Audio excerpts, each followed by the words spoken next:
Hello mga kabukid, good afternoon. For today's video mga kabukid, nakatay gamayng update sa politics. So, ang first update na to karon mga kabukid is si Senador Ping Lacson. Nag-resign na siya as chairman sa Blue Ribbon Committee kay sa kanadong paghearing daw nila daghan daw magsigig samok-samok, pero para sa kuha dili man na samok-samok. Wa lang jud kauyon sa ihang pagdala sa Blue Ribbon Committee kay instead nga pang tawagon tong mga tao nga gipang istorya sa mga witness karon nabaliktad na kay ang witness na noon mahimuan nila og sala, ang witness mo ilang ginaimbestigahan.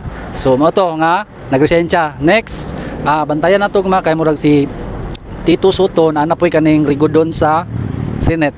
Murag pulihan na siya kay naay upat ka senador nga mubalhin sa minority. So katong mubalhin sa minority murag si duha ka Bilyar, Cayetano, si JB o si Gatchalian murag mubalhin sa siya. So mo na nga murag mo na itong abangan ugma nga ang Senate President murag malagpot na pod.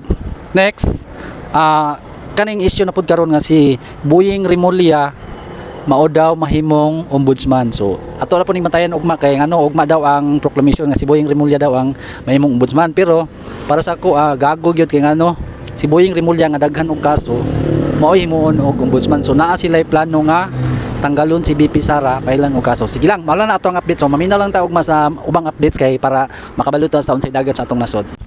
Isa pa ning bayanan ni Laila de Lima, gustong i-zero budget ang Office of the Vice President. Wa siya nabuang, nasuko siya kay giuna daw ni VP Sara ang pagtabang dito sa pagtabang dito sa mga biktima sa lindol, giuna daw kontra sa iyang budgeteering. Di pa ka gago nga Laila de Lima ka, dili nimo na maistorya nga inana, mura pug kag tala, imuha ba ng kwarta paghilom dra. Tapos isa kani si Kwan, si president niya kani hiwi lang agi ning baba ning tigwangan ni. Hiwi na lang sa imong ka kuan ba ka bringog.